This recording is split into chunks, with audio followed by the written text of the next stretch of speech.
Hello everyone and welcome to an up-to-date analysis of UK bank stocks. In this video we're going to focus on RBS, Barclays and Lloyds stock. But before we jump into the analysis, I want to give you a quick channel update. So as a few of you have seen, if you're following me on Twitter, the name has changed from Stock Market Investor to Streamlined Investing. I did this to make the channel unique and I just wanted a .com domain really. The website is streamlinedinvesting.com. There will be a link in the description. Our site is pretty empty right now with just one blog post, but moving forward, all analysis videos, I will post the script up there in the form of a blog post. So if you're somewhere you can't listen to the video, you can still read the analysis on the site. Also, follow the new Instagram account for the channel at Streamlined Investing and please subscribe to this YouTube channel. So now you're all up to date on the channel, let's get started analysing.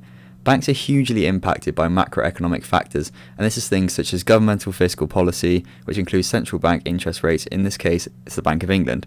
And if you want to learn more about macroeconomic factors that impact stock prices, then watch out for the channel as I have a video coming out soon that's going more into depth on this topic. The central bank also regulates the monetary system, but there are many other regulations banks must navigate, as we'll get into later when we analyse RBS. All of these macroeconomic factors make bank stocks hard to quantify as there are so many external factors that are out of their control. And let's get started by looking at the Lloyds and their share price over the last year. So I'm sure a lot of you know and remember the end of year sink that was pretty much felt worldwide with stocks. None of these bank stocks were exceptions. Lloyds fell below 50p a share for the first time in 5 years, and since then Lloyds has made a fantastic recovery to around 67p per share, where it has since fallen back to around 57p per share. But Lloyds isn't alone in this pattern. As you can see, it has been pretty standard for all of our bank stocks. Now we've had a look at the share price for Lloyds, let's take a look at the numbers behind the company. So let's first look at revenue and profit. So you can see from this graph here, which is from Yahoo Finance, and most of these graphs are going to be from Yahoo Finance by the way guys, it's a fantastic resource.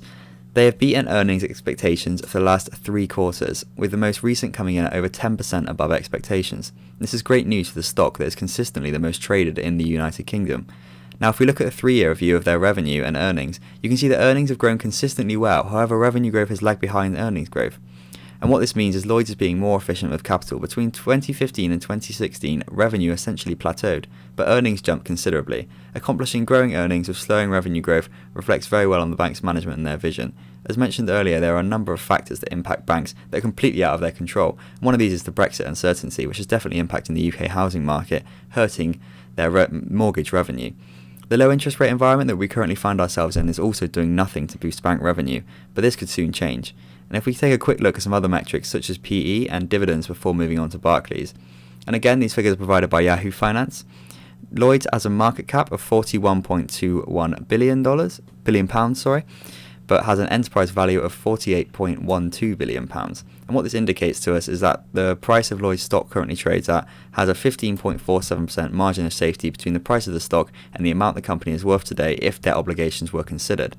They also operate with a PE of around 10, which again indicates a low valuation, which could indicate a margin of safety. And the dividend that Lloyds offers is one of the most attractive parts of the company, offering a 5.13% forward dividend yield. And even better for income investors, Lloyds has just announced that from 2020 onwards, they're going to be paying quarterly dividends to shareholders. So now we're finished with Lloyds, let's take a look at Barclays together.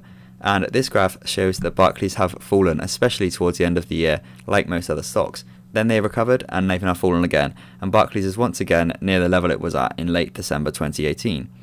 Barclays revenue, however, has beaten consensus for the last 4 straight quarters now, and as you can see here on this graph. However, if we take a look at the annual view for revenue and earnings, we can see that it doesn't make for quite as nice reading. Revenue is completely stagnant and even dropped in 2017. Earnings also demonstrate no meaningful growth.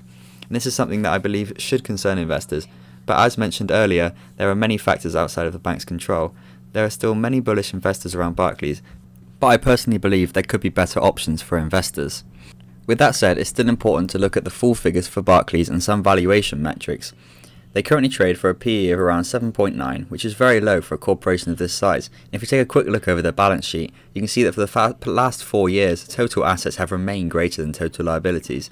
And as usual, Barclays offers a great dividend, at a current 3.96% payout with a payout ratio of 32.83%, and this current payout ratio can generally be considered a safe dividend. And with all that said, let's move on to our final analysis, and this is for the Royal Bank of Scotland with stock ticker RBS. One thing I want to say right off the bat about this stock is keep an eye on the fact that they are 62% owned by the UK government. And this is due to the 2008 financial crisis, in which RBS came very close to total collapse. And as you can see, their stock follows largely the same pattern as the other two here, with a dip at the end of 2018, a recovery, and then a recent dip again. And as with the others, they again beat market consensus for their revenues for the last 3 quarters, which is positive. However, when we look at earnings and revenue, things become a little more confusing and potentially bad for the stock. With RBS reporting negative earnings in 2015 and 2016, with the biggest loss coming in 2016. So I looked this up, and reading through their investor relations report, this stems from a £5.8 billion cost for litigation and conduct and a £2.1 billion cost for restructuring the bank. This is another hangover from the bank's collapse in 2008, and they have since paid all of their fines with regulators, even negotiated one with the Department of Justice in the US, and they are on much stronger footing than they were in 2008 and the years after that. One worry for RBS and their shareholders is the fact that CEO Ross McEwen has resigned from his post, and he will be leaving the bank very soon. He has worked very hard to make the bank profitable again and get it returning those profits to investors in the form of dividends.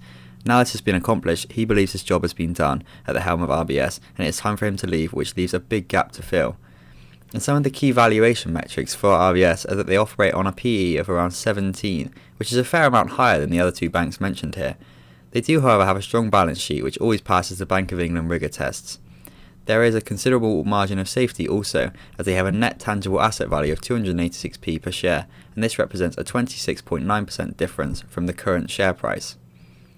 Their dividend yield of around 6% for this year at current share price is fantastic, with investors due to receive 14.2p per share this year, and this is well covered with the forecasted earnings of 26.2p per share, which represents a 1.9 times dividend coverage.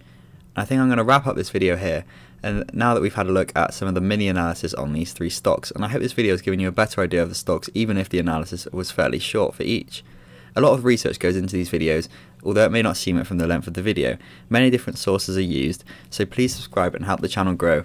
Anyone who has made it this far into the video, your support is truly appreciated, and if you have any comments or stocks you would like to analyse, comment them below.